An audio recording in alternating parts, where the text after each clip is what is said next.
The camera pans slowly across a small, weathered house nestled at the edge of a quiet town. The golden hour bathes the clapboard walls in a warm, amber glow, the kind of light that feels like a memory you can touch. The air smells of damp earth and honeysuckle, carried on a late summer breeze.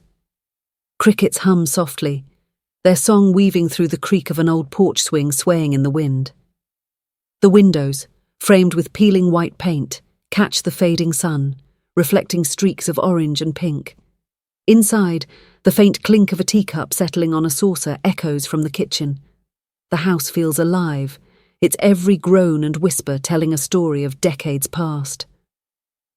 We zoom in through the window, past the lace curtains yellowed with age, into a cosy living room.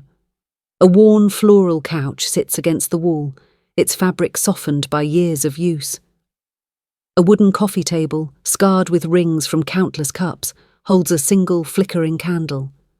The scent of wax and vanilla mingles with the musty aroma of old books stacked haphazardly on a shelf. On the far wall, a faded photograph in a tarnished frame shows a young woman with sharp eyes and a defiant smile, standing beside a man in a soldier's uniform. The room is quiet, save for the soft ticking of a grandfather clock in the corner, its pendulum swaying like a heartbeat. Seated on the couch is Maeve, 82 years old, her hands folded in her lap. Her fingers, gnarled like the roots of an ancient tree, tremble slightly as she adjusts her shawl. Her eyes, a pale blue clouded with age, carry a weight, a wisdom carved from years of joy and sorrow.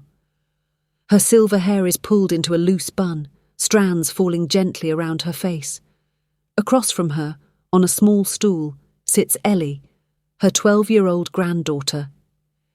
Ellie's wide brown eyes shimmer with curiosity, her knees tucked under her as she leans forward, clutching a mug of hot cocoa. Her small fingers trace the rim of the mug, leaving faint smudges of chocolate. The room feels intimate, a cocoon of warmth against the darkening world outside. Maeve, voice soft, cracked like old leather. You ever wonder, Ellie, what makes a life? Not the years, but the moments. The ones that break you, and the ones that put you back together. Ellie, tilting her head, voice bright but gentle. Like a story, Grandma. Like the ones you used to tell me about the war or when you met Grandpa. Maeve, a faint smile, eyes distant. Stories. Yes, but the real ones, they don't always have happy endings. Sometimes they're just true. She pauses, her gaze drifting to the window where the last light clings to the horizon. You want to hear a true one tonight? One I haven't told before? Ellie, nodding eagerly, scooting closer. Yes, please. The real one, the one you said was too heavy for me before. Maeve's smile fades, her lips tightening. She glances at the basement door in the corner of the room, its paint chipped, the brass knob dulled with age. A shadow passes over her face, and for a moment, her eyes seem to hold a secret too heavy to speak. The camera lingers on the door, its presence almost ominous, before cutting back to Maeve. Maeve, voice quieter now, almost a whisper. All right, child. But this story, it's not like the others. It's about the basement and why they locked me down there, and what the camera saw at midnight. Ellie's eyes widen, a mix of excitement and unease. She pulls her knees closer, the mug forgotten in her hands. The grandfather clock chimes softly, marking the hour.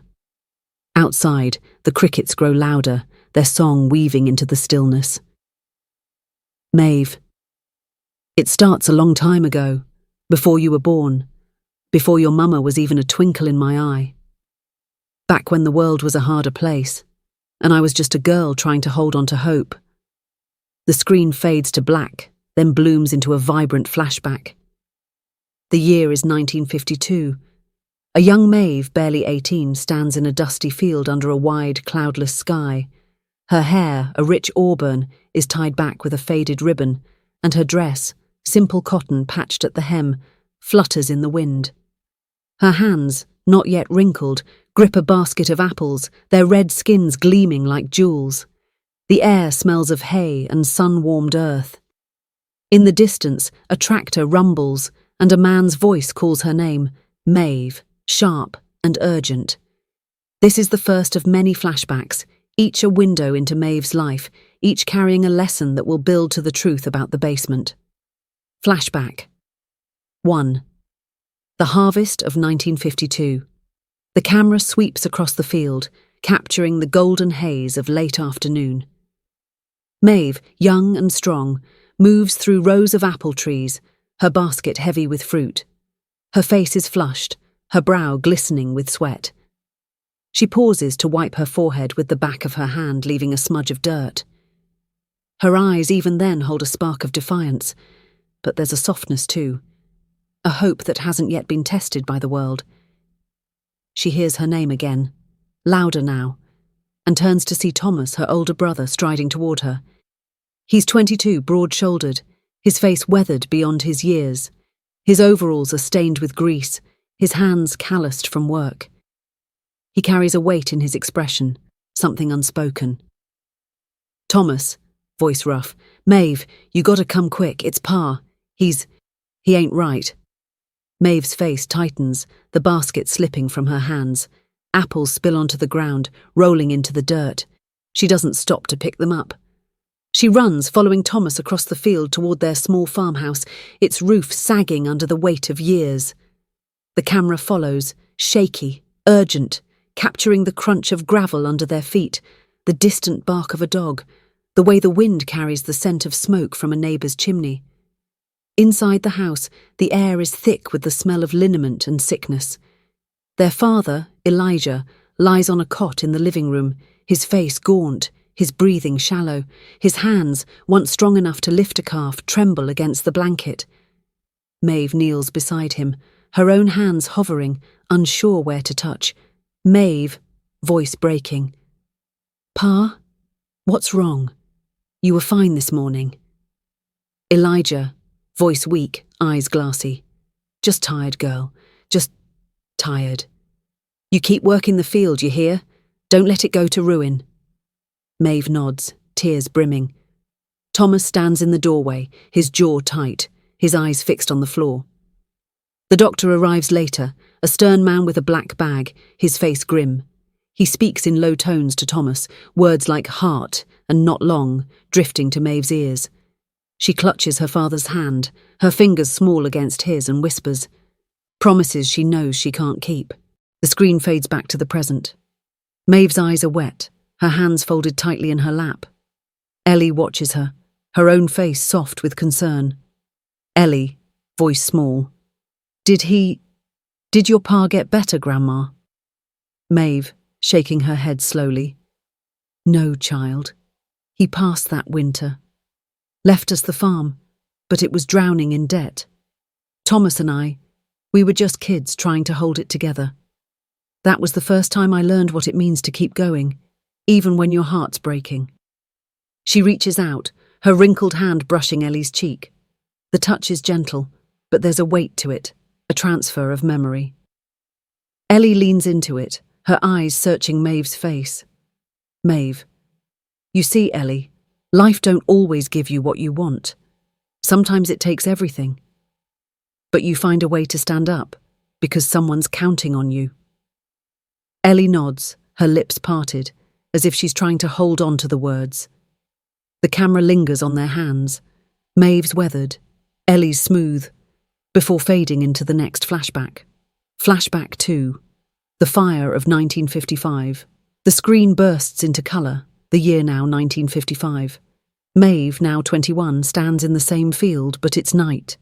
The sky is a deep indigo, stars scattered like spilled sugar. The air is sharp with the scent of smoke. Flames lick the horizon, devouring the barn where the family's meagre harvest is stored. Maeve's face is lit by the orange glow, her eyes wide with panic. She's shouting, her voice hoarse, as she and Thomas haul buckets of water from a well, their movements frantic but futile. The camera pulls back, showing neighbours running toward the blaze, their silhouettes stark against the fire. The barn groans, its beams collapsing in a shower of sparks. Maeve's dress is soaked, clinging to her skin, her hair plastered to her face. Thomas grabs her arm, pulling her back as the roof caves in. Thomas, yelling over the roar, "It's gone, Maeve! Let it go!" Maeve, sobbing, wrenching free. "We can't! It's all we got left!" But the fire wins. By dawn, the barn is a smouldering ruin, the air thick with ash. Maeve sits on the ground, her hands black with soot, her face streaked with tears. Thomas kneels beside her, his own face grim. The camera catches the way his hand hovers over her shoulder, wanting to comfort, but not knowing how. In the days that follow, the siblings learn the fire wasn't an accident. A creditor, angry over unpaid debts, set the blaze to send a message. The farm is lost, sold to cover what they owe. Maeve and Thomas pack their few belongings into a battered suitcase, leaving the only home they've ever known. The camera lingers on Maeve as she pauses at the gate, her hand resting on the splintered wood, her eyes memorizing the land. Back in the present, Maeve's voice is steady, but her eyes glisten. "Maeve, that fire took more than the barn, Ellie. It took our home, our history. But it taught me something. Sometimes you gotta let go of what's gone, even when it feels like losing yourself." Ellie, whispering, "Where did you go after that?" Maeve, "To the city, to start over. But starting over, it's never as simple as it sounds." The camera shifts to the basement door again, its shadow stretching across the floor. Ellie follows Maeve's gaze, her brow furrowing. "Ellie, Grandma, what's that got to do with the basement?" Maeve, voice low, "Patience, child. We're getting there." Flashback 3, the city, 1958. The scene opens in a bustling city, the streets alive with the hum of cars and the chatter of crowds. Maeve, now 24, walks down a crowded sidewalk, her auburn hair tucked under a scarf. She's thinner now, her cheeks hollow, her eyes carrying a quiet determination. She works in a textile factory, her hands moving swiftly over a sewing machine, the clatter of needles filling the air. The factory smells of oil and cotton dust, the windows grimy with soot. At night, Maeve returns to a cramped apartment she shares with Thomas and his new wife, Clara. The apartment is a single room, the walls stained, the air heavy with the scent of boiled cabbage. Maeve sleeps on a cot in the corner, her few possessions tucked under it. She lies awake, listening to the city's endless noise. Horns, shouts, the distant wail of a siren. Her fingers trace the edge of a photograph tucked under her pillow. Her and Thomas's children, standing with their father in the field. One night, Thomas comes home late, his face bruised, his knuckles bloody. Maeve sits up, alarmed. "Maeve, Thomas, what happened?" Thomas, voice tight, "Got into it with some fellas at the docks. They don't take kindly to me asking for better pay." Clara, pregnant and pale, watches from the corner, her hands protective over her belly. Maeve tends to Thomas's wounds, her touch gentle but firm. The camera catches the worry in her eyes, the way her hands shake as she dabs blood from his face. Over the next months, Thomas's fights become more frequent. He's drawn into a rough crowd, desperate to provide for his growing family. Maeve tries to hold them together, working double shifts, her hands raw from the machines. But one night Thomas doesn't come home. The police arrive at dawn, their faces grim. Thomas was caught in a brawl, a knife fight gone wrong. He's gone. The camera lingers on Maeve as she collapses, Clara's wail filling the room. The photograph under her pillow falls to the floor, its edges curling. The screen fades to black. In the present, Maeve's voice trembles, her hands gripping the arm of the couch. "Maeve. Losing Thomas. It was like losing the last piece of my childhood. I had to be strong for Clara, for her baby. But inside I was breaking." Ellie, tears in her eyes. "You didn't give up, though. You never do." Maeve, a sad smile. "Sometimes, child, giving up feels like the only thing you can do. But then you remember who's counting on you, and you find a way to keep breathing." Ellie reaches for Maeve's hand, her small fingers wrapping around the older woman's. The camera zooms in on their clasped hands, a bridge between generations. Flashback 4.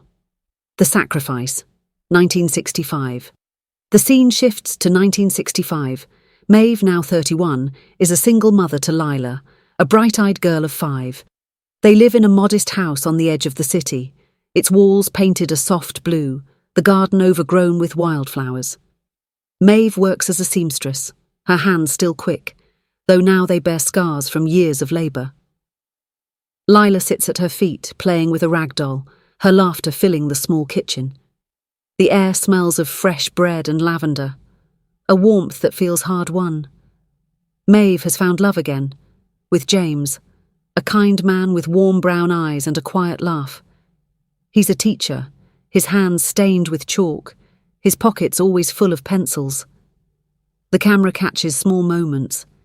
James reading to Lila, Maeve smiling as she watches them from the doorway, the way their hands brush when they pass the butter at dinner. But the city is changing. Factories are closing, jobs are scarce. James is offered a position in another state, a chance to start over. Maeve hesitates. Lila has just started school, her friends are here, her life rooted in this small house. The camera lingers on Maeve's face as she sits at the kitchen table, a letter from James in her hands, her eyes torn between love and duty. She makes her choice. She stays for Lila, letting James go. The night he leaves, Maeve stands on the porch, watching his car disappear into the dusk. The air is heavy with the scent of rain, the streetlights flickering. She clutches a locket he gave her, her thumb tracing its worn surface. Lila sleeps inside, unaware of the sacrifice.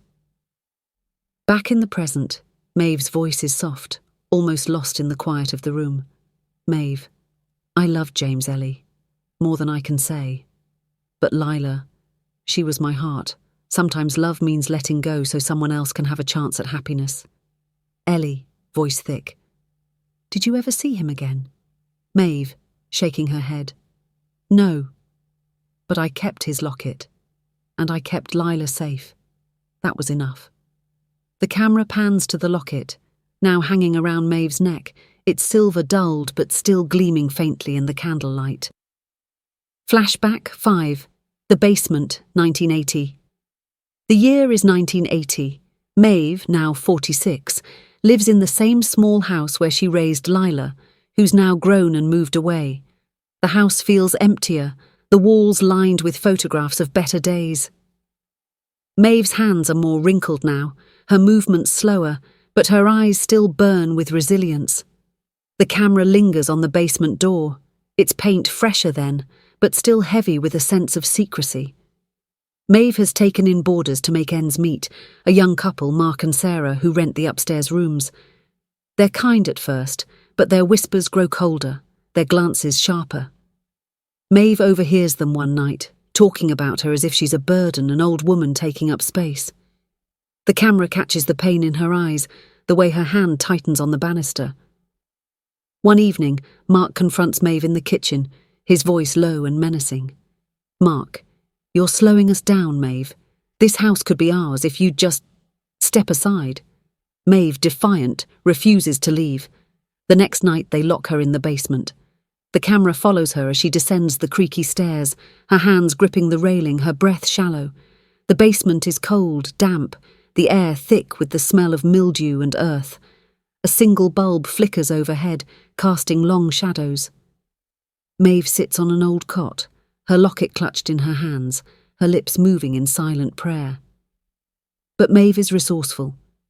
She finds an old security camera in a box of forgotten junk, a relic from a neighbour's failed business. She sets it up, hidden in a corner, its lens trained on the basement door. At midnight it captures the truth.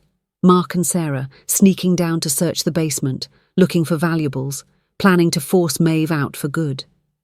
The footage is Maeve's salvation. She shows it to the police, who remove Mark and Sarah. The house is hers again, but the betrayal lingers. The camera lingers on her face. As she sits alone in the kitchen, the locket in her hands, her eyes heavy with the weight of survival. In the present, Maeve's voice is steady, but there's a tremor beneath it. Maeve. They thought they could break me, Ellie. Thought I was just an old woman, easy to push aside. But I learned long ago, when the world tries to lock you away, you find a way to shine a light on the truth. Ellie, eyes wide, voice soft. You were so brave, Grandma. Weren't you scared? Maeve, a faint laugh. Terrified, but fear don't stop you when you know who you are. Climax, the greatest sacrifice. The screen fades to 1995. Maeve, now 61, sits in a hospital room, her hair streaked with grey, her hands trembling as she holds Lila's hand. Lila, now 35, lies in a bed, her face pale, tubes snaking from her arms. The air smells of antiseptic, the beep of machines a constant rhythm. Lila has been diagnosed with a rare illness, one that requires a transplant, a kidney. The camera zooms in on Maeve's face, her eyes filled with a quiet resolve. She's tested, a match. The doctors warn her. At her age, the surgery is risky. She could lose her life. But Maeve doesn't hesitate. She looks at Lila, her daughter, her heart, and makes her choice. The surgery is a blur of white lights and cold steel. Maeve wakes, weak but alive, her side aching. Lila survives, her colour returning, her smile weak but real.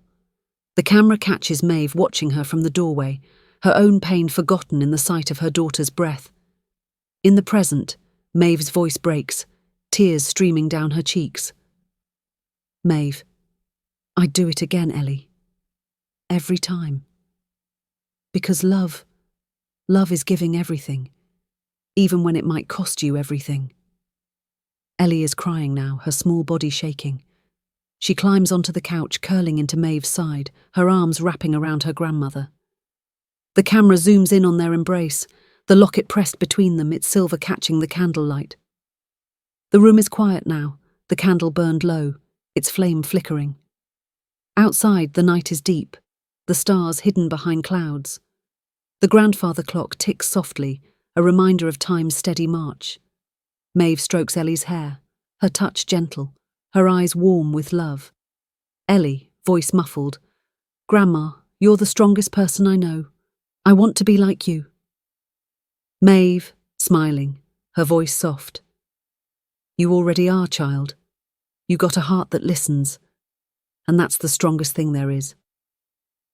Ellie looks up, her eyes shining with tears and wonder. She glances at the basement door, then back at Maeve. Ellie, can we go down there? To the basement. I want to see where you were brave.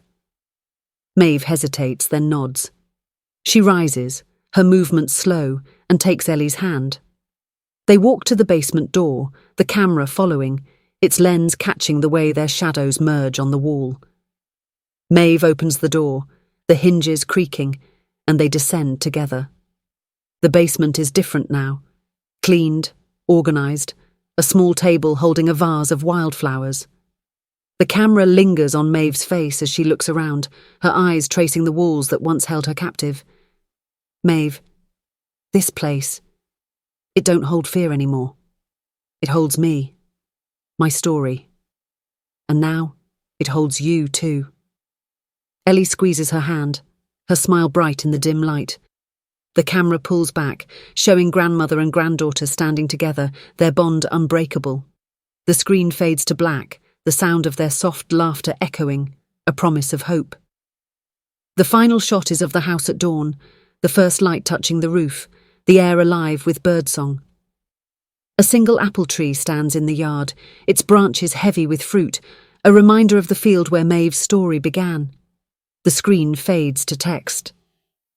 For those who carry the weight of love, the truth will always shine.